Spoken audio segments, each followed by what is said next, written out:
नमस्कार दर्शकबिन्दुहरू, आज हामीले कम्प्युटर बेसिकको पार्ट 2 लिएर आएका छौँ।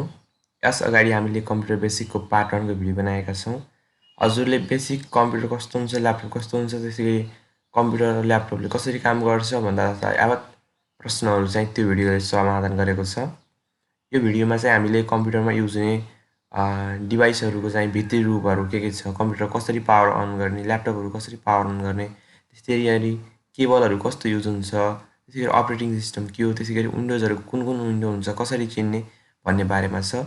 पार्ट 1 हेर्नुभएको छैन भने पहिला पार्ट 1 हेर्नुहोस्।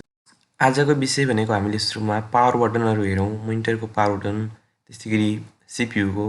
यो चाहिँ देखिएको चित्रमा मोनिटरको पावर बटन हो। मोनिटरको कुनै मोनिटरमा मोनिटरको अगाडिपट्टि हुन्छ भने कुनैमा पछाडिपट्टि हुन्छ। तर पावर बटनको चिन्ह भनेको सबै टर्च लाइटहरू सबैमा यस्तै हुन्छ, हजुरलाई याद नै होला। यो चाहिँ पावर बटन हो। त्यसै नजिकै भोल्युम दिएको, त्यसै गरी इनपुट भनेको, त्यसै गरी कनेक्ट भनेको छ। अरू बटनहरूलाई हामीले छोडिदियौँ, अरू कम्प्युटरबाटै गर्न सक्छौँ। मेन पावर बटन भनेको चाहिँ कहिलेकाहीँ अफ हुँदा पावर बटनले काम गर्छौँ। त्यसै गरी अहिले देखिएको चाहिँ यो ल्यापटपको पावर बटन हो। ल्यापटप भनेको चाहिँ यस्तो हुन्छ, हजुरलाई देखाइसकेका थियौँ हामीले। ल्यापटपको पनि पावर बटन हुन्छ। पावर बटन अन गरेपछि ल्यापटप खोल्ने गर्छ। त्यसै गरी अहिले सिपियूको पावर बटन देखिरहेका छौँ हामीले। सिपियूको जुन चाहिँ ठुलो बटन देखिएको छ, हातले देखाइएको, त्यो चाहिँ सिपियूको पावर बटन हो। सिपियूमा पनि पावर बटन हुन्छ र एउटा रिस्टार्ट बटन हुन्छ। पावर बटनले काम नगरेको बेला पावर बटनभन्दा तलतिर नजिकै साइडमा रहेको सानो बटन चाहिँ रिस्टार्टको बटन हो। त्यो बटनलाई क्लिक गरेपछि हाम्रो कम्प्युटर यदि स्विच अन भएन भने, पावर बटनले काम गरेन भने चाहिँ रिस्टार्ट बटन चाहिँ काम गर्छ कहिलेकाहीँ। अब हामीले अरू हेर्दै जाउँ चित्रहरू। एउटा कुरा जोड्न चाहेँ यही चित्रलाई देखाएर। हामीले काम गर्दा कम्प्युटरमा कहिले पनि मोनिटरबाट अफ गर्नु पर्दैन। यदि कहिलेकाहीँ मोनिटरबाट पनि अफ गरिएको कन्डिसनमा चाहिँ मोनिटरको पावर बटन प्रेस गरेर अन गर्न सक्छौँ।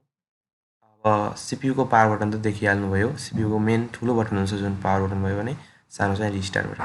त्यसै गरी अहिले चित्रमा देखिरहेको यो ज्याक छ। यो भनेको चाहिँ कम्प्युटर र सिपियूलाई चाहिँ त्यसको डाटाहरू सिपियूमा भएको डाटाहरू कम्प्युटरमा र कम्प्युटरमा भएको कुराहरू सिपियूमा लग्ने, यताउता लग्ने काम गर्छ यसले केबलले। यो केबल चाहिँ लगाउनको लागि पछाडि पिन जस्तो देखिएको छ, त्यसलाई चाहिँ हामीले सिपियूमा अथवा कम्प्युटरमा राखेर चाहिँ घुमाउनु पर्ने हुनेछ। अब हामीले देख्दैछौँ सिपियूको चित्र। सिपियूमा चाहिँ धेरै पोर्टहरू छन्, यहाँ धेरै केबलहरू छन् जोड्ने। अब हजुरहरूले हेर्न सक्नुहुन्छ, यहाँ चाहिँ युएसबीको केबल हामीले देख्न सक्छौँ, साउन्डको देख्न सक्छौँ, sound out, sound in, microphone, त्यसै गरी धेरै प्रकारका छन्। यहाँ भिडियो कार्डहरू हुन्छ, नेटवर्क कार्डहरू हुन्छ, वाइफाई राख्ने यहीँ छ। यो चाहिँ पछाडिपट्टि हुने गर्दछ सिपियूको पछाडिपट्टि। त्यसै गरी सबैभन्दा माथि चाहिँ मेन पावर भनेर देख्नु भएको छ, सबैभन्दा माथिको त्यो चाहिँ पावर बटन हो, सरी पावर ज्याक हो, त्यहाँ चाहिँ पावर लगाइन्छ। त्यसै गरी अर्को सिपियूको मोडल देखाउन चाह्यौँ। अर्को सिपियूको मोडलमा चाहिँ 1 मा चाहिँ पावर छ, त्यसै गरी 2 मा हुँदै, त्यसै गरी 11 12 हुँदै चाहिँ सिपियूको पछाडिपट्टिको भाग चाहिँ हामीले देख्यौँ, जुनमा चाहिँ हामीले तारहरू अथवा वायरहरू कनेक्ट गर्छौँ। सिपियूबाट कम्प्युटरमा लान्छौँ, सिपियूबाट त्यसै गरी प्रिन्टरमा ल्याउँछौँ, त्यति गरी सिपियूबाट नै हामीले माउसहरू चलाउँछौँ, सिपियूबाट नै हामीले किबोर्डहरू चलाउँछौँ। सिपियू भनेको चाहिँ एकदम फुल प्याकेज भन्ने बुझ्नुहोस् कि सम्पूर्ण प्रिन्टर, स्क्यानिङ, त्यसै गरी किबोर्ड, माउस, मोनिटर सबै जोड्ने भनेकै सिपियूमा हो। सिपियूबाट प्रोजेक्टर पनि हामीले प्रोजेक्टरको चाहिँ केबल पनि सिपियूमै जोड्छौँ। भन्नुको मतलब सिपियू भनेको चाहिँ कम्प्युटरको मेन ब्रेन हो, जुन ठाउँबाट चाहिँ कम्प्युटरका अरू विभिन्न डिभाइसहरू चाहिँ हामीले जोड्न सक्छौँ, युज गर्न सक्छौँ। अब अरू चित्रहरू हेर्दैछ। चित्रमा देखिएको माउस हो। यसमा चाहिँ लेफ्ट र राइट क्लिक हुन्छ। लेफ्ट क्लिक गरिन्छ, राइट क्लिक भनेको त्यो चाहिँ आवश्यकता अनुसार गर्ने गरिन्छ। जुन चाहिँ हाम्रो बिचको बटन छ त्यसलाई चाहिँ स्क्रोल भन्छ चाहिँ, त्यसलाई चाहिँ हामीले हेर्दै गरेको साइडमा अथवा पेजमा तलमाथि गराउने काम गर्छ। माउस चाहिँ नर्मल्ली दुई प्रकारको हुन्छ, एउटा वायरवाला हुन्छ अनि एउटा वायरलेस माउस हुन्छ। चित्रमा देखिएका माउसहरू वायरलेस माउस हुन्। वायरलेस माउसमा सानो चिप्स जोडिएको हुन्छ र सिपियूको माउस जोड्ने ठाउँमा चाहिँ त्यहाँ पनि सानो चिप्स जोडिएको हुन्छ। त्यो दुईवटा चिप्सको कनेक्सनबाट चल्ने गर्छ। माउसभित्रको स्ट्रक्चर चाहिँ यस्तो हुन्छ, चित्रमा देखाइए जस्तो। जुन हातमा समातेर देखाइएको छ त्यो चाहिँ माउसभित्रको चित्र हो, अनि कि माउसभित्र के हुन्छ त्यहाँ देख्न सक्नुहुन्छ। यो चाहिँ चित्रमा देखिएको किबोर्ड। यसलाई चाहिँ म एडभान्समा सिकाउँछु। मैले बिचमा एउटा कुरा भन्न चाहेँ।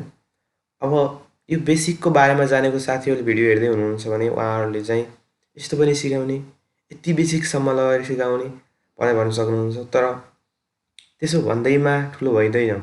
आफूले जानेको कुरो बेस नभइकन केही पनि हुँदैन। यो भनेको एकदम आधारशिला हो।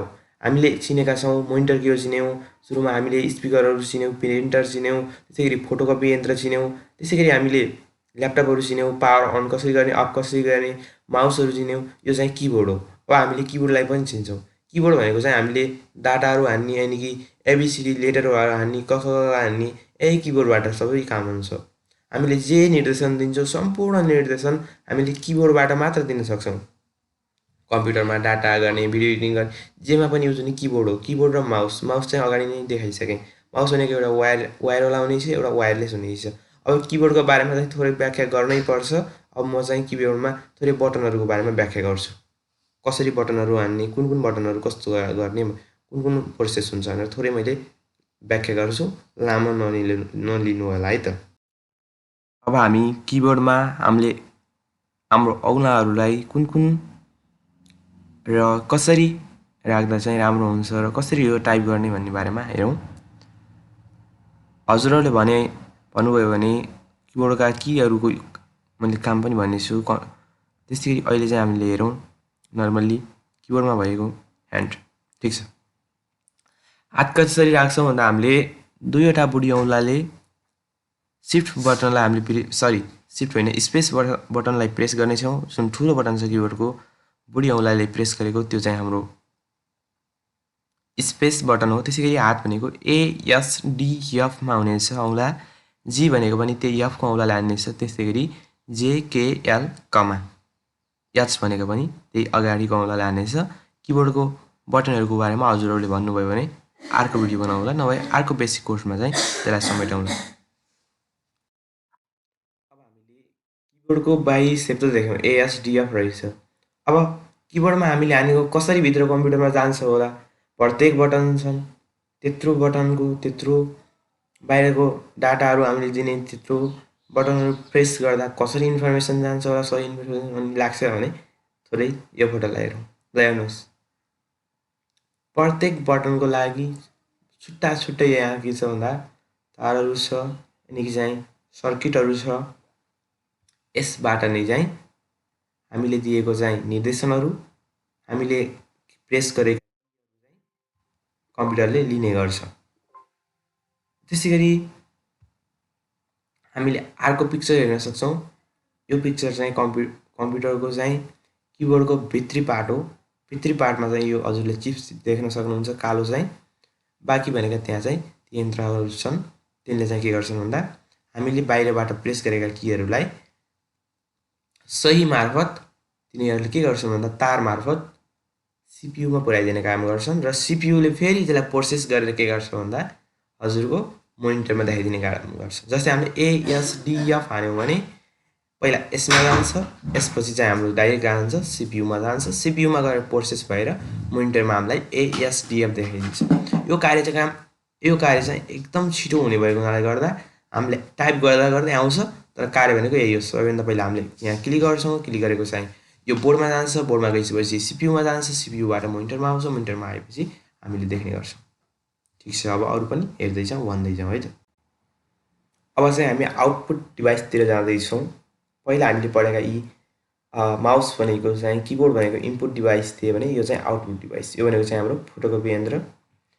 यसमा चाहिँ हामीले के गर्ने गर्छौँ भन्दा कम्प्युटरमा किबोर्डका मार्फत टाइप गरेका अथवा लेखेका कुनै पनि इन्ट्रीहरू, डाटाहरू भनेको डाटा इन्ट्री भनेर हजुरले सुरुमै बुझ्न सक्नुहुन्छ। शब्दहरू, लेखहरू, लेटरहरू जे पनि हामीले लेख्छौँ त्यसलाई चाहिँ हामीले फोटोकपी यन्त्रको मार्फत हामीले बाहिर निकाल्न सक्छौँ, यानि कि आउटपुट ल्याउन सक्छौँ। हाम्रो बुकहरू, कपीहरू पनि यही फोटोकपी मेसिनद्वारा चाहिँ प्रिन्ट गरिएको हुन्छ। यसमा चाहिँ हजुरले हेर्न सक्नुहुन्छ कपी राख्ने चाहिँ तलबाट छ भने त्यसै गरी कपी चाहिँ माथिबाट आउने गर्दछ अथवा पछाडिबाट चाहिँ कपी आउने गर्दछ।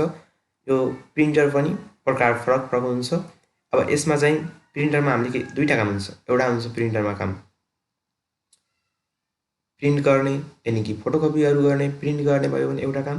दोस्रो काम भनेको स्क्यान गर्ने हुन्छ।